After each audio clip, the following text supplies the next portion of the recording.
Welcome and thank you for joining us today for the New South Wales Small Business Innovation Research Program webinar. My name is Thomas Gao and I'll be moderating today's webinar. I would like to begin by acknowledging that today we meet on many Aboriginal lands. We acknowledge the traditional custodians of the land and we show our respect for elders past, present and future. Just some housekeeping before we start. So today's webinar is recorded and will be available on the New South Wales SBIR website in the coming days. If you would like to ask a question during the webinar, please type it in the Q&A box at the right-hand side of your screen. We will be answering as many of your questions as we could during the Q&A sessions, which is at the end following the presentations. If we do not have time to get to all the questions live during the webinar, we will answer any remaining questions and include the responses in the transcript available on the website. Please note the closed captions are also available, so click on the CC box at the bottom right-hand corner of your screen. I would now like to welcome Carlos Borket from R&D New South Wales, who will give you an overview of the Small Business Research and Innovation Program, followed by Jen Wang, John Chen, and Debs Mojanda from New South Wales Telco Authority to talk about their challenge. Carlos, I will now hand over to you. Hi everyone, and thank you for joining us for today's webinar. My name is Carlos Borket. I'm a manager at the Office of the New South Wales Chief Scientist and Engineer, and I'll be running you through the detail of the SBIR program before we discuss the specific SBIR challenge statement for today's webinar. At the end of today's session, there will be an opportunity to ask questions about the SBIR program and the SBIR challenge. The New South Wales Small Business Innovation and Research Program is an initiative of the New South Wales Government that provides competitive grants to small and medium-sized enterprises to find and commercialise innovative solutions to well-defined problems for New South Wales government agencies. The 2021 SBIR program will provide up to $12 million in grants to New South Wales SMEs to solve one of the 5 government challenges. The establishment of the SBIR program was recommended as a priority action of the Turning Ideas into Jobs, Accelerating Research and Development in New South Wales Action Plan. The action plan was developed by the Accelerating R&D in New South Wales Advisory Council, a group of leaders with experience in research, the innovation ecosystem, and government policy. The New South Wales SBIR program is modelled on similar successful Australian and international examples, including the Commonwealth Government's Business Research and Innovation Initiative, the SBIR program in the United States, and the Small Business Research and Innovation Initiative in the United Kingdom. The SBIR program is an important element of the New South Wales Government's approach to increase innovation and prosperity in New South Wales. Innovation generates the products and services crucial for future jobs and industries. Research and development undertaken in businesses and research organisations is a major source of innovation and should be supported for the whole community and the economy to thrive. The SBIR program has 2 main objectives. Number 1, to increase innovation in government by leveraging the capacity of New South Wales SMEs and R&D to solve government problems. And number 2, to increase economic development by driving jobs and industry growth and supporting the development of innovative products and services in New South Wales. There are 5 SBIR challenges for 2021. Proposed solutions must address one of the 5 challenges. Each challenge describes a current New South Wales Government agency problem requiring an innovative solution. For 2021, the 5 challenges are the Connectivity Challenge, to increase the strength and resilience of communications networks in regional and remote areas. The Hyperlocal Navigation Challenge, to assist passengers with vision impairments to access public transport services. The Koala Count Challenge, to detect and quantify koala populations in New South Wales. The Personal Protective Equipment Challenge, to reduce waste associated with discarded PPE and sterile wrap. And the water purification challenge, to reduce microplastic and other contamination in health facilities. Later in the seminar, we'll discuss today's challenge in more detail. The benefits for the SBIR program for participating SMEs include up to $1.1 million in grant funding to develop and commercialise a new technology or service. The opportunity to work with the New South Wales Government to pilot and test your solution. The potential for the New South Wales Government to contract you and procure your solution. And the opportunity, of course, to retain your intellectual property rights and the right to commercialise your solution and sell it in domestic and global markets. A successful SBIR program will also give the New South Wales Government access to innovative solutions to policy and service delivery challenges, insights into different problem-solving approaches through working directly with New South Wales SMEs. Our measures of success for the SBIR program are: number one, that more SMEs establish and grow their R&D activities and jobs in New South Wales. Two, that New South Wales SMEs translate more ideas into innovative products and services. And three, that the New South Wales Government agencies deliver better services to the New South Wales community by using these innovative solutions. I'll quickly run you through the timeline for the SBIR program. The SBIR program has 3 phases. Phase 1 is the feasibility study stage, where SMEs submit a proposal to solve one of the 5 SBIR program challenges. The proposals are assessed, with each successful applicant receiving a grant of up to $100,000 to conduct a feasibility study over a period of 3 months. Phase 2 is the proof of concept phase. Successful feasibility study grantees are invited to apply for the proof of concept phase. Applications are assessed, and each successful proof of concept grantee will receive up to $1 million to develop a proof of concept over a period of up to 15 months.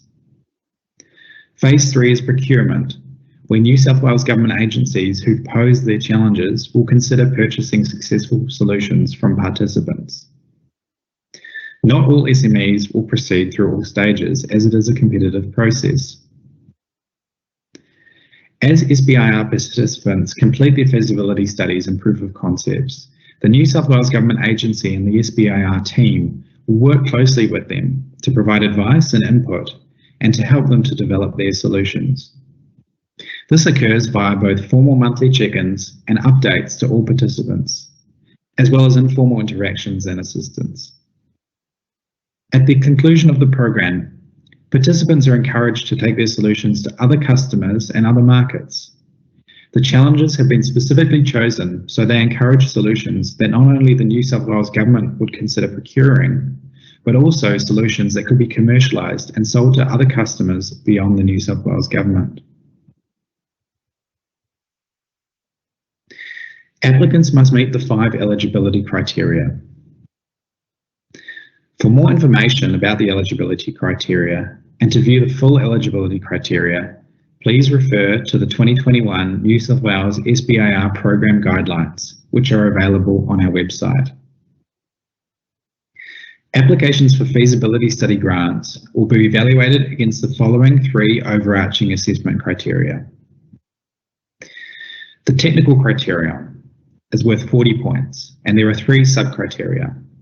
A, to what extent would the proposed solution address the challenge statement, including the solution requirements?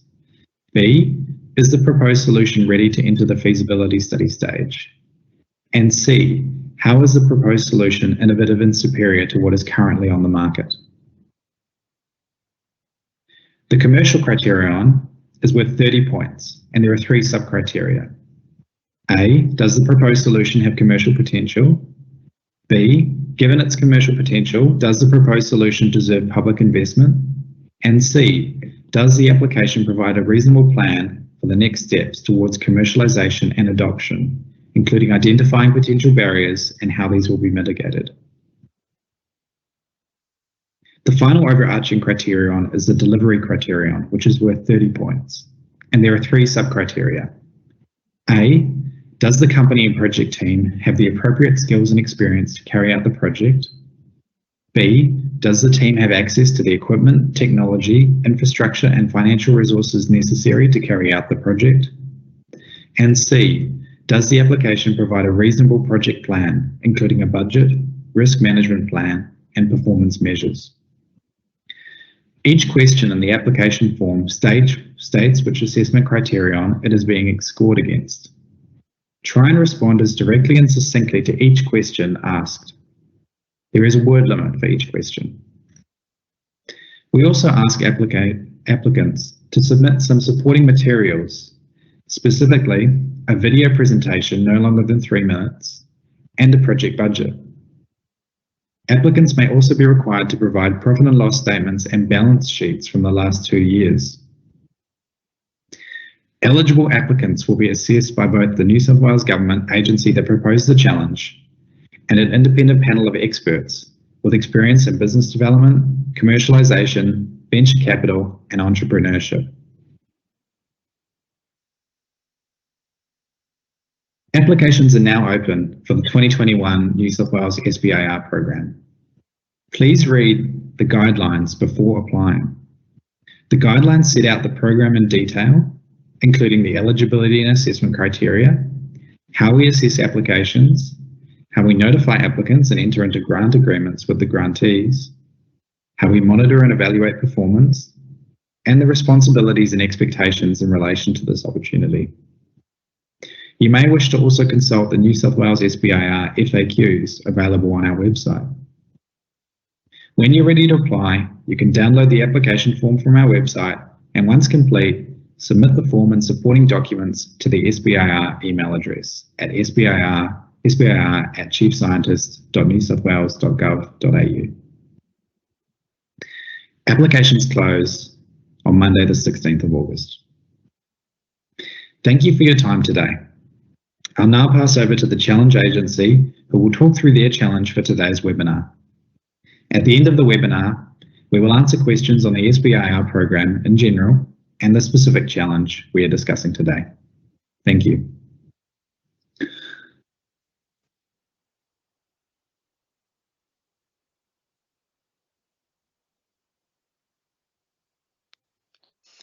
Afternoon, everyone. Thanks so much for having the Telco Authority here today to talk with you. I'm joined by my colleagues Debs Majumdar, John Chan and Chris Brooks, and my name is Jane Want. I'm the Director of Strategy, Risk and Performance at the Telco Authority. We're going to first kick off with a bit of a video about the Telco Authority, and then we'll jump on to a bit of context about the Authority, and then we'll jump into the connectivity challenge itself. Thank you.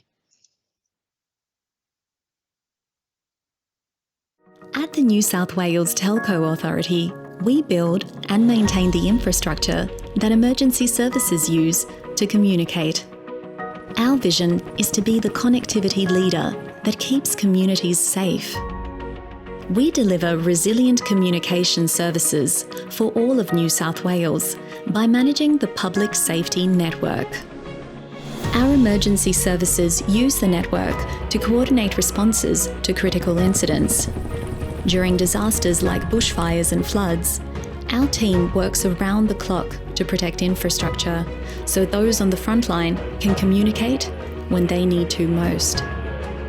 We're also building better connected communities by improving mobile coverage, broadband internet access, and a network for first responders to reach more people and places across New South Wales. Our innovative programs won't just deliver better services, but will also deliver huge social and economic benefits to regional areas. At the New South Wales Telco Authority, we're working together to keep people and places safe across New South Wales.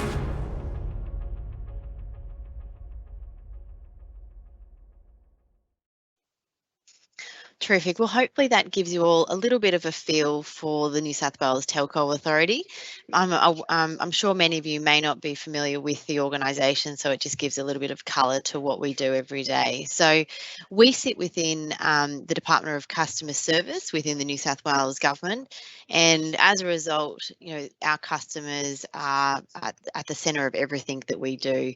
So as you saw from that video, our customers are predominantly the emergency services organisations within the New South Wales Government, but we do also support a whole range of essential services within the New South Wales Government as well, using what we like to call the public safety network. Many of you may have previously heard of this network as being referred to as the Government Radio Network.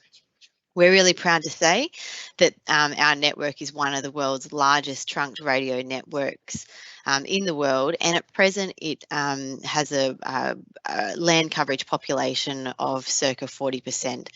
But we're really excited to say that in the budget just announced by the government recently, we have received funding to expand the footprint of that network to reach approximately 85% of land coverage and 99.7% population coverage. So a really exciting body of work going to be delivered over the coming years. So in terms of our customers, we've got about 52 customers at present, and that then relates to some 60,000 individual radio users. You know, this spans from surf lifesavers on our beaches in time will be coming onto the network, and at present, you know, we've got our key critical responders using those radio terminals on the ground. So a really, really key capability for the government, and it's critical to keeping our people and places safe within New South Wales. Our team looks at, you know, spectrum management for the state, so overseeing and coordinating and advocating on behalf of our needs as a government. And we also play a really important role as it relates to telecommunications emergency management. So when we have an incident like a bushfire or a flood, we have a team that helps support our operations team to keep our network going and keep all of our critical communications assets operational. So beyond the critical communications enhancement program that I've touched on, we've also got a couple of key bodies of work which will be able to leverage the challenge that we're talking about today. So they pertain to public safety mobile broadband. So having that mobile data capability for the use by our emergency services agencies in time. And we're partnering with the Commonwealth Government for the delivery of the mobile black spot program. In order to expand that coverage and capacity across particularly regional and remote New South Wales. I'll just now hand over to my colleague Debs, who will give you a bit of an overview of the Connectivity Innovation Network that we've just launched publicly, and how this connectivity challenge relates to that, and more broadly to your organisations going forward. Thanks, Debs. Fantastic. Thanks so much, Jane, and thanks everyone for having us today.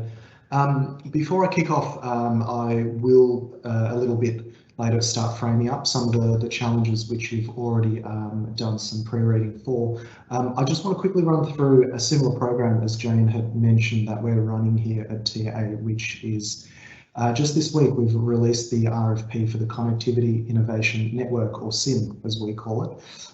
Much like the SBIR, our objectives are quite similar. That is, we're looking to leverage SMEs and the R&D community to help us solve some connectivity issues.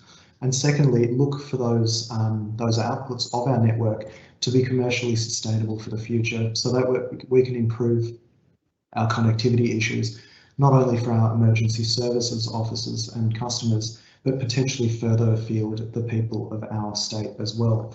I'll just quickly run through some of our problem statements, because as you would have seen, the one on the far right, which is the one that we'll be going into a little bit further today, and that's our kind of key overlap between the SIN and the SBIR.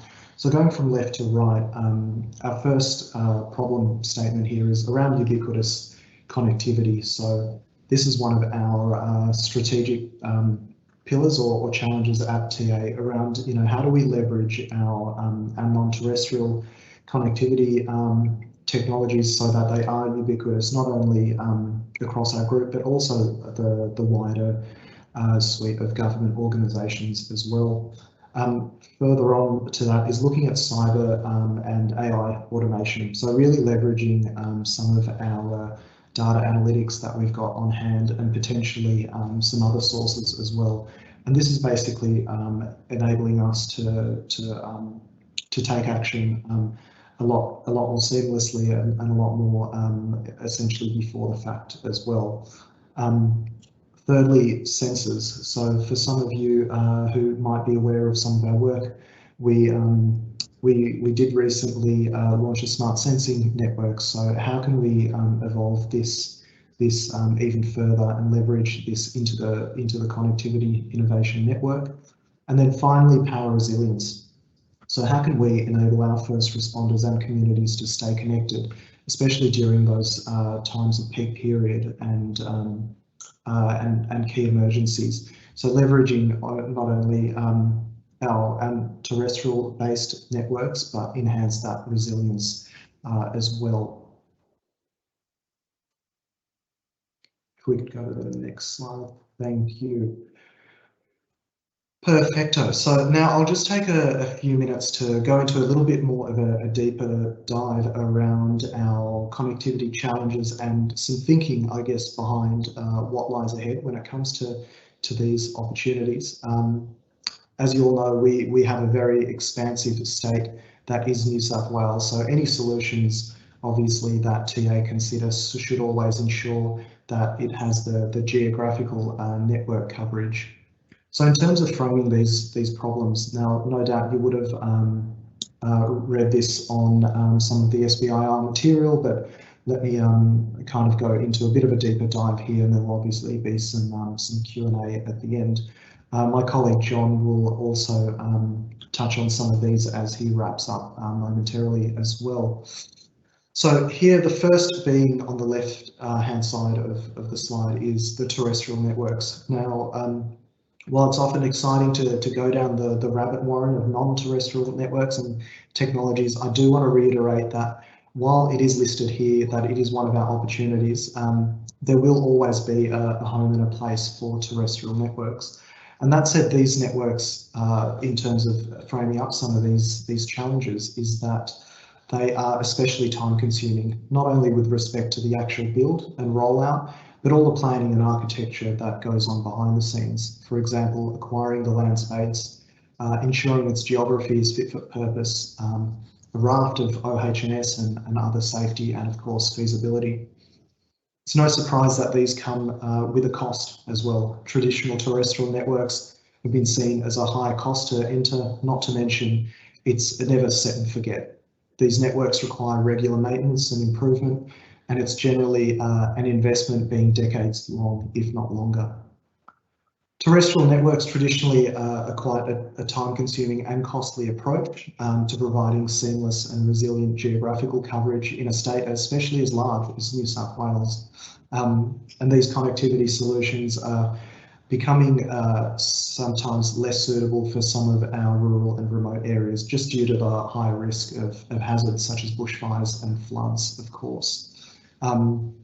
Non-terrestrial connectivity solutions can provide obviously greater coverage without that heavy infrastructure rollout, but of course they do have interoperability issues too. And finally, resilience. Oops, sorry, I've just jumped ahead then. And obviously capacity and resilience.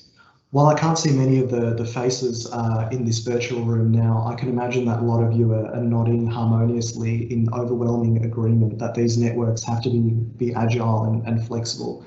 They have to be highly resilient in increased times of usage as well. And second last, just on the terrestrial side, was just cost. So some of these technologies can be more obviously cost effective than terrestrial counterparts. But one consideration and challenge which I'd like to put out there is that these solutions need to be cost effective today, but also in the future. speaking to this group, I'm sure you can appreciate that a solution today may be cost effective, but the cost of future maintenance might affect its general sustainability, not only technically, but also commercially. And then finally, with any such solution, it needs to be applicable for both outdoor and indoor use. Now, while I don't have the exact statistic, we can safely make the assumption that a large volume of voice services do originate from indoors. And at this point, I'll hand over to my colleague John, who will sum up some of our objectives. Thank you, Debs.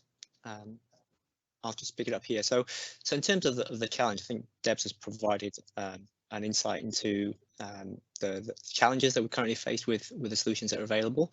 But more broadly, what we're trying to solve for this challenge is, I guess, threefold.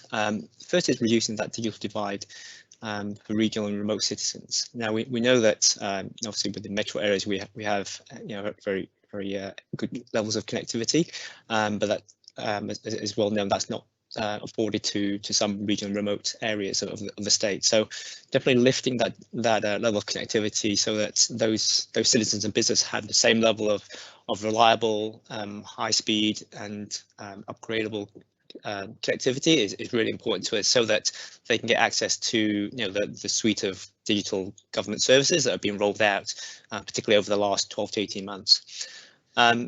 Now, obviously, the core to this is also providing our emergency services customers with the ability to use and operate critical communications, that being a core purpose of the organisation. And as we continue to roll out our network, that's certainly a big challenge that that we have in terms of reaching those last few sites that are in the most remote parts of the state. And then finally, developing solutions that can leverage non-terrestrial connectivity technologies.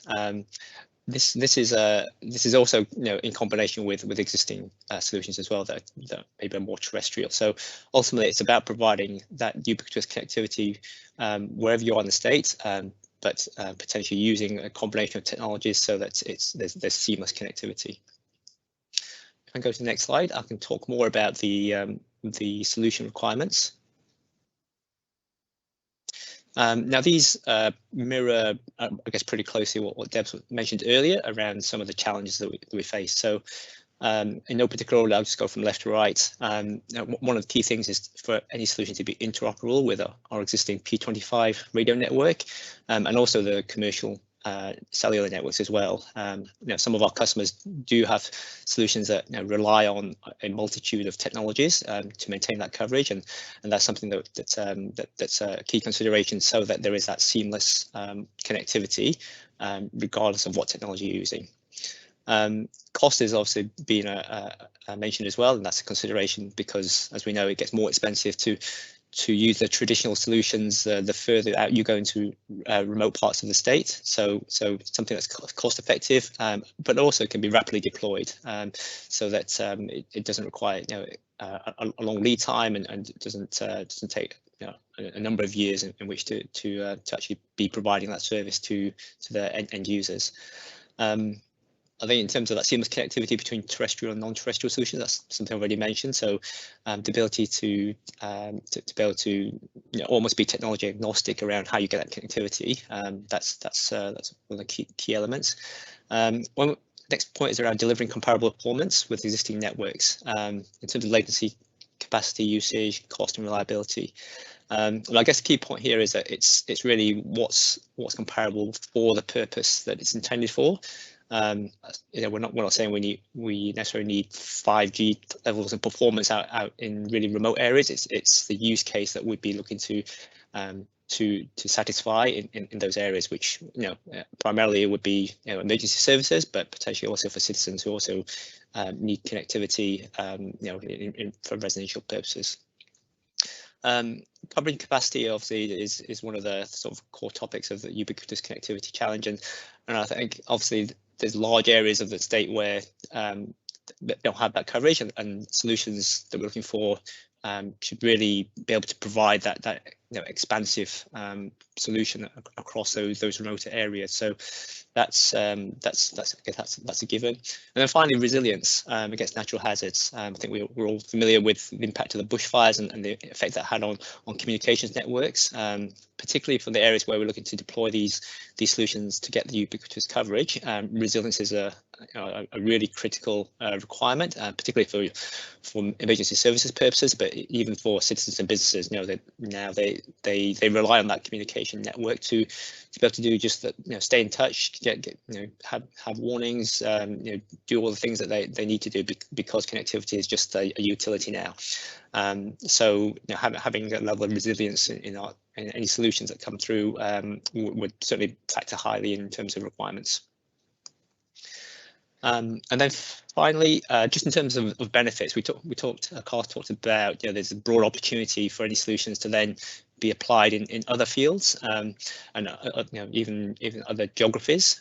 So I think in terms of the key categories, obviously emergency services, that's the sort of core use case and the core customer that we're looking to provide a solution for. But it's not just obviously here in this state. It's obviously across Australia. There's need for this, and I'm sure as you're aware, even across even internationally in the US now, they have this similar challenges there around making sure that there's coverage when there's those bushfires and other natural disasters. Extending across government into other agencies, there's definitely a need in transport, energy, environment, water supply. All the agencies which have assets, infrastructure, and services that are providing. Again, in those regional remote areas, they are also looking to us to provide that level of connectivity to enable them to do what they do and run their systems.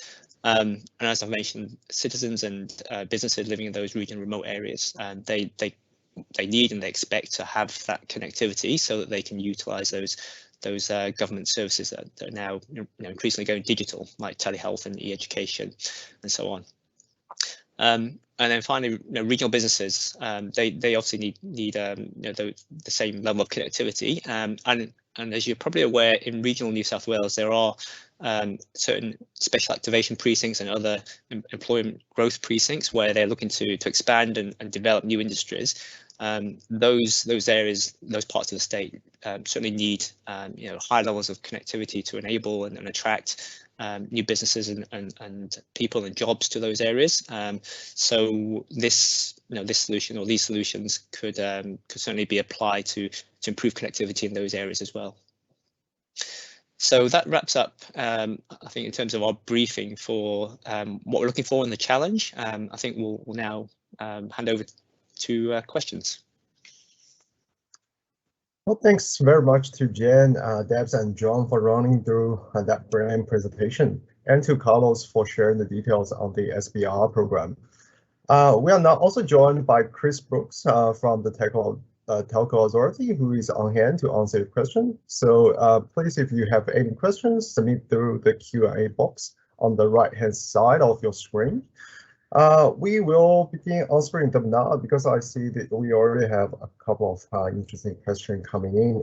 The first one is, will this webinar be available for later viewing? And also the second one, will the slides be available after this presentation? Carlos, do you want to take that one? Yeah, sure. Thanks, Tom. So yes, this webinar is being recorded and we'll upload the video to the SBIR website in a few days' time. Cool, thanks. Next question, also for R&D New South Wales. If a company has its headquarters in Canberra or ACT, can it still apply if it thinks it meets the eligibility criteria shown in the slides? Sure. So you'll see from the eligibility criteria that the SME needs to either be headquartered in New South Wales or conduct the majority of business research and development and production operations in New South Wales. And also, if successful, the SME needs to commit to conducting the SBIR program related R&D work in New South Wales. So if your company is headquartered in the ACT, but you conduct the majority of your R&D and production in New South Wales, then we encourage you to apply for the SBIR program. And so to demonstrate that you meet that criteria, in the application form under question C2, ensure you explain how the solution will deliver benefits for New South Wales in particular. And also indicate in your project plan that you submit that the activities will be undertaken in New South Wales. Thanks. Thanks, Carlos.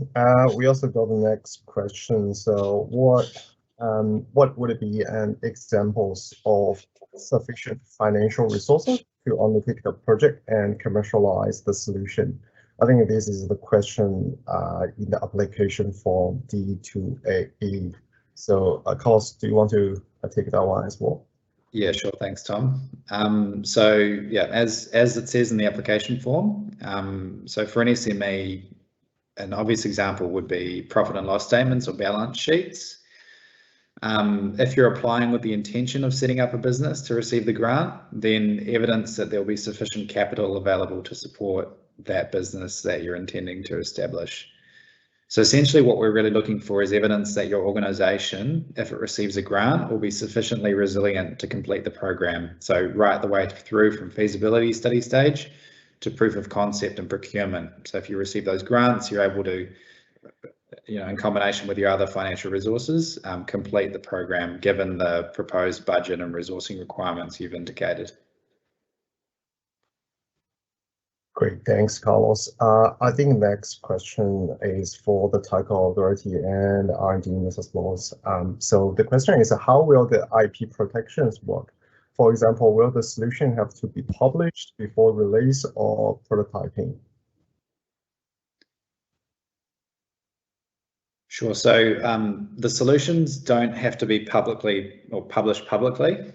So the completed feasibility studies and proof of concepts will need to be shared with the SBIR program and the agency as part of the process, and that's part of assessing the quality of the solution and that it will work for the agency involved. But you'll retain the IP, and so if the government elects to procure your solution, it will need to do so from you through a contracting process. Thanks, Carlos. Next question about a central point of contact to discuss specific questions.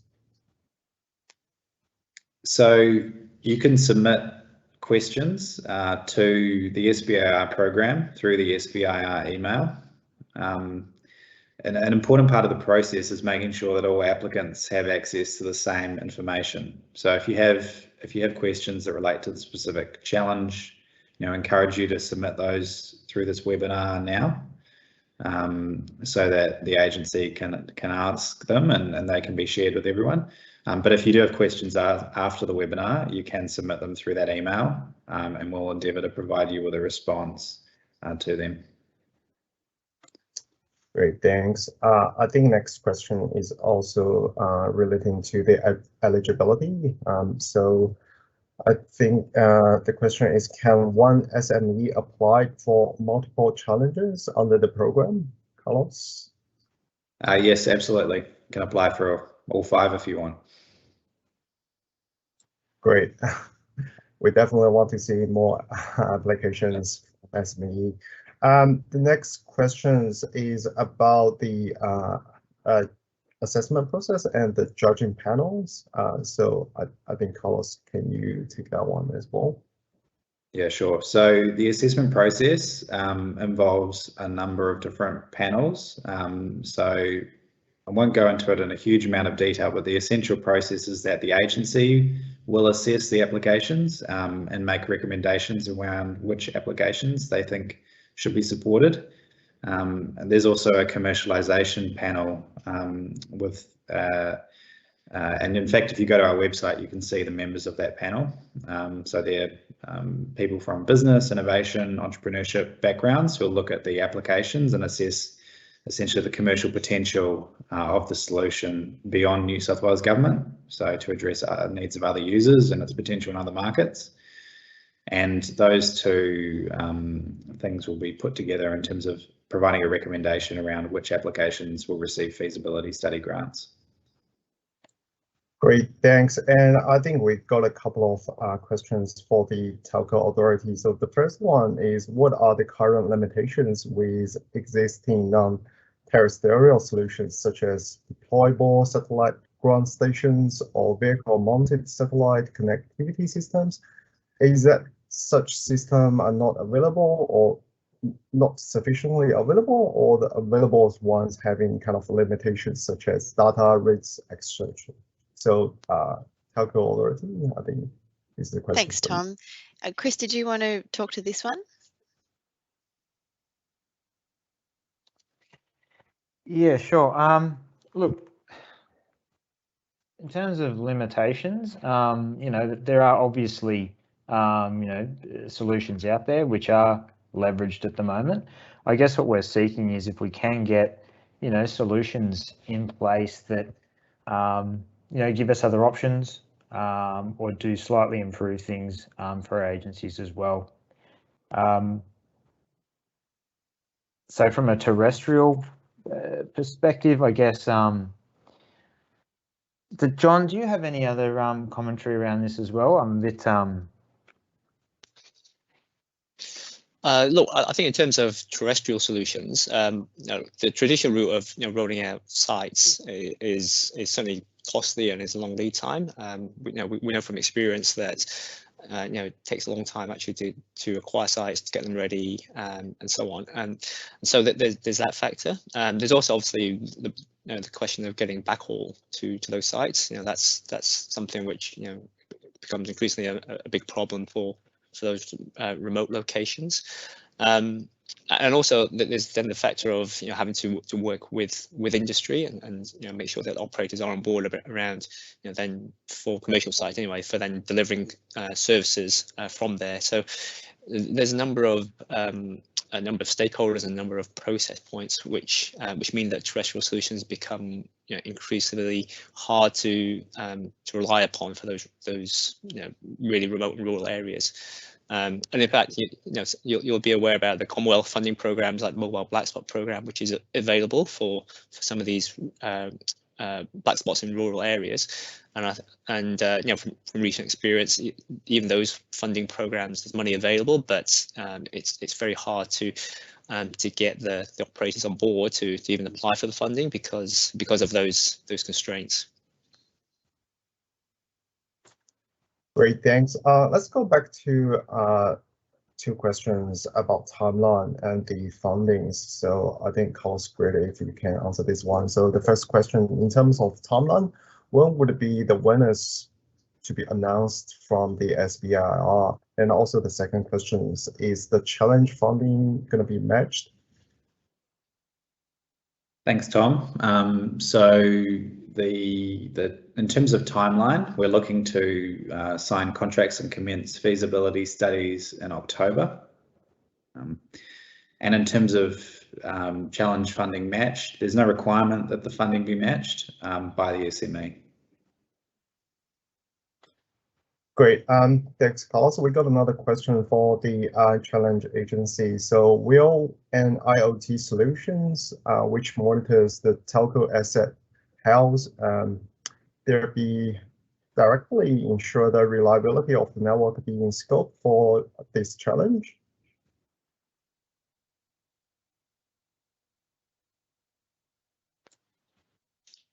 Apologies, Tom, would you mind just repeating that question? Yeah, so will an IoT solution that monitors the telco asset health thereby indirectly ensure the reliability of the network be in the scope of for this challenge? I'll kick off and then I'll hand over to the team. I think the broader environment of the public safety network is, of course, the considerations that need to be made, but with regards to how it relates to the actual solving of the challenge itself. John, did you want to kick off in terms of that point of relevance?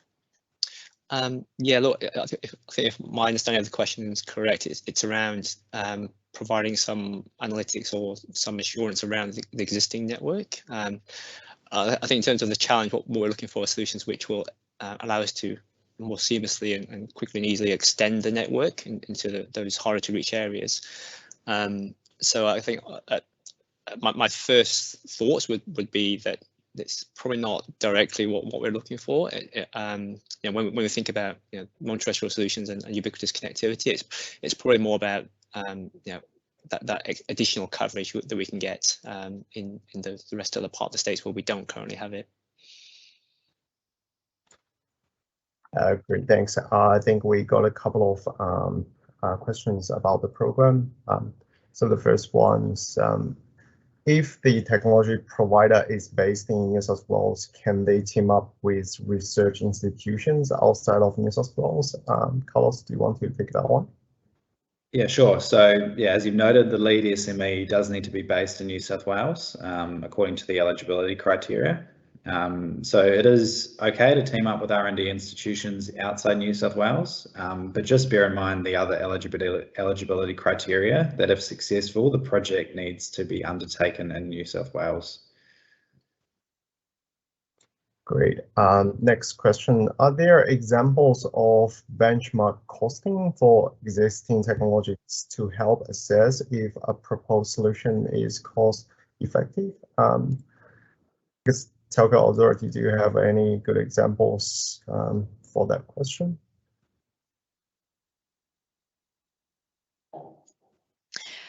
With regards to our connectivity challenge, we obviously have a view on some of the benchmarks that do exist within the market at present, but I think any submission, it would be productive to point those out within the proposal that you're putting forward and be able to articulate your point of differentiation as it relates to that benchmark that you've been able to identify. Great, thanks, Jen. I think the next question is very specific about the application form. So for section B1, when describing the main technical deliverables of the solution, does this refer to the deliverables of the feasibility study itself or the intended product, which would be demonstrated in phase 2? Carlos? So it's intended to refer to the product itself that would be demonstrated. Thanks. And also, for last question, how many SMEs can join together to apply for a challenge? So as many as you like. There isn't a specified limit on that. Great. And also there's another question. Is there any cash contribution required from the SME? There's no requirement for match funding from the SME. So the SME doesn't have to make a cash contribution. It can if it likes, but it doesn't have to. Great. I think there's another question asking for kind of a contact. If applicants want to talk to R&D New South Wales and the challenge agency, what would be the process, and also what are the contact for those kind of questions? Sure. So the process is that if you have a question regarding the challenge, submit that through the SBIR email, and that email will is looked at by both us and the challenge agency if the question is relevant to the challenge agency, and we'll provide a response.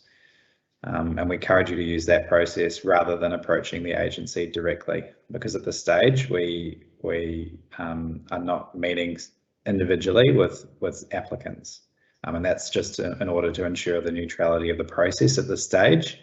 So once you've submitted a feasibility study application, obviously the successful applicants will work with the agency during the feasibility study stage. So at that point, there'll be much closer contact. Thanks, Carlos. So next question, does Telco Authority have deployable satellite ground stations or vehicle-mounted satellite antenna systems? Jen or Debs or John, do you want to grab this question? Chris, did you want to touch on that one? Yeah, so we do have a few solutions at the moment, vehicle-mounted solutions and what have you. Was that other part of the question around, do we have satellite ground stations? Yeah, I think that's second part is asking, does Telco Authority have vertical mounted satellite antenna system as well? Look, so we also do leverage connectivity on some of our sites using satellite backhaul as well, if that's what the question means, but we don't actually host large ground stations or anything along those lines. Great, thanks. I think there's a question from Professor Carol Acela. Do existing services such as NBN Bell Satellite Iridium not meet your latency and other requirements? Chris, do you want to answer that question?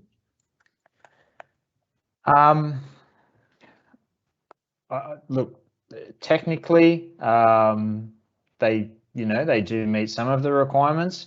Obviously, we're interested in the improvements that are happening in that space as well. So it's how some of those suppliers are improving their services, which will in turn improve latency. Things like as they're moving, towards LEO constellations, for instance, which will provide, enhancement to that latency metric.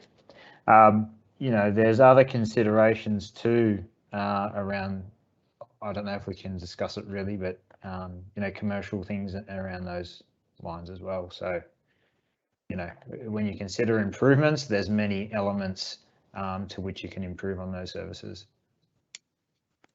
Great, thanks, Chris. And next question, I think this is for the SBIR team. So can the project have overseas partners? Carlos, do you want to answer that one?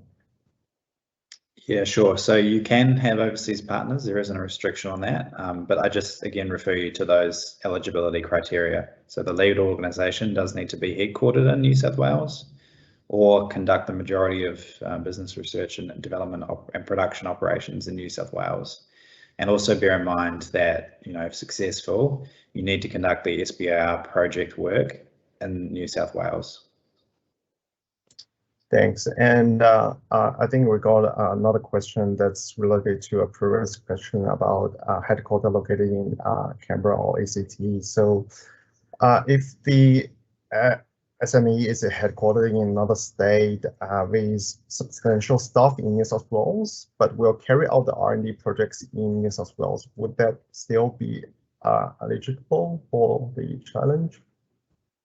Yeah, sure. So, yep, so that addresses the second criteria around that I just mentioned in the previous answer. So around you need to conduct the project related work, the SBIR project work in New South Wales.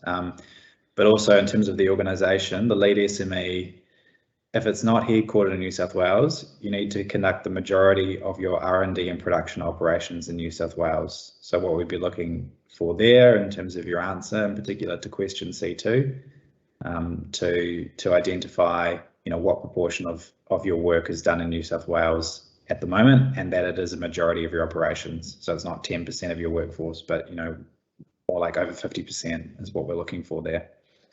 But yeah. Great, thanks. And also another question, is it possible for a vendor outside of New South Wales to team up with a New South Wales vendor? Would it be acceptable that some of the R&D development being done outside of New South Wales, like 20%?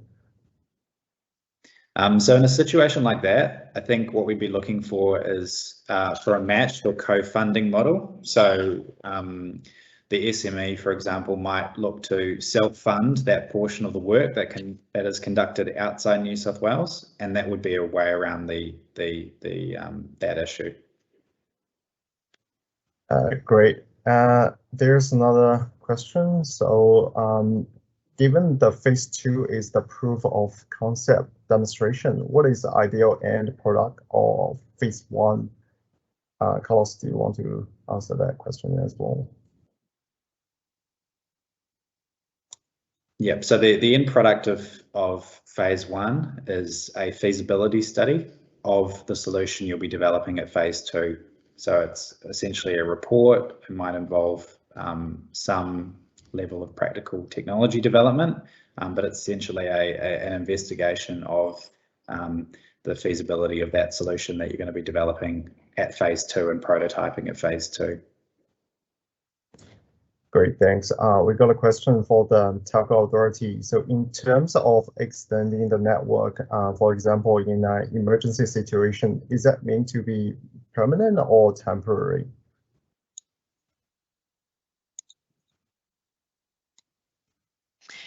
Tom, I'll just check I've interpreted the question correctly. So the public safety network, its core purpose is for emergency services organisations to utilise the network as their role as first responders.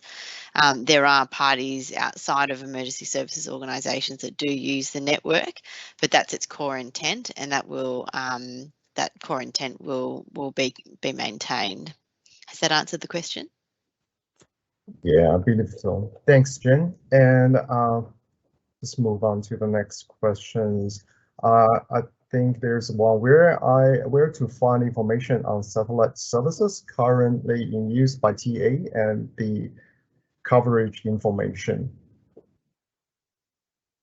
This seems like a question for Chris. Just before Chris jumps in, I might just go back to the advice that Carlos provided earlier as well, so that any specific questions to come through the SBIR email so that the Telco Authority can provide that advice and everyone have that same advice available.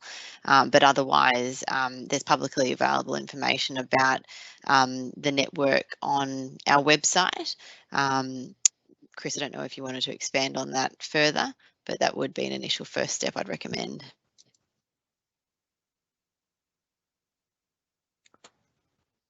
Yeah, I don't really have any more to add on that one.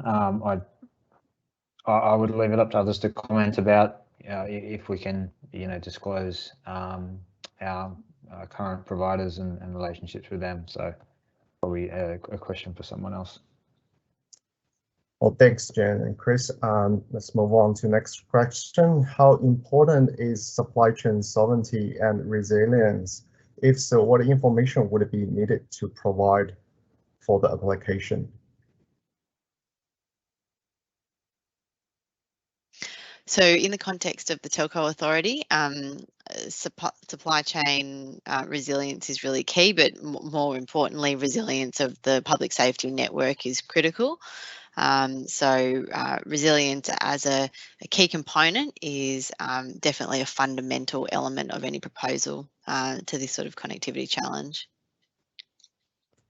Great, thanks, Jen.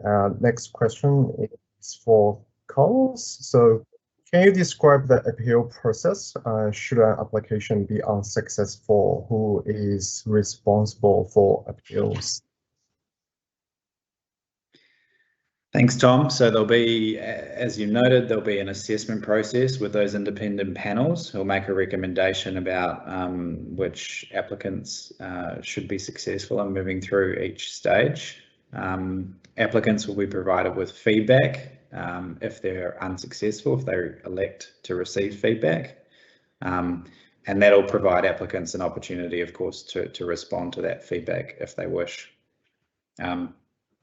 We can, if you have a specific question around, legal avenues to appeal that process, maybe you can email us, so we can take this one on notice and provide a little bit more detail around that after the event and the transcript.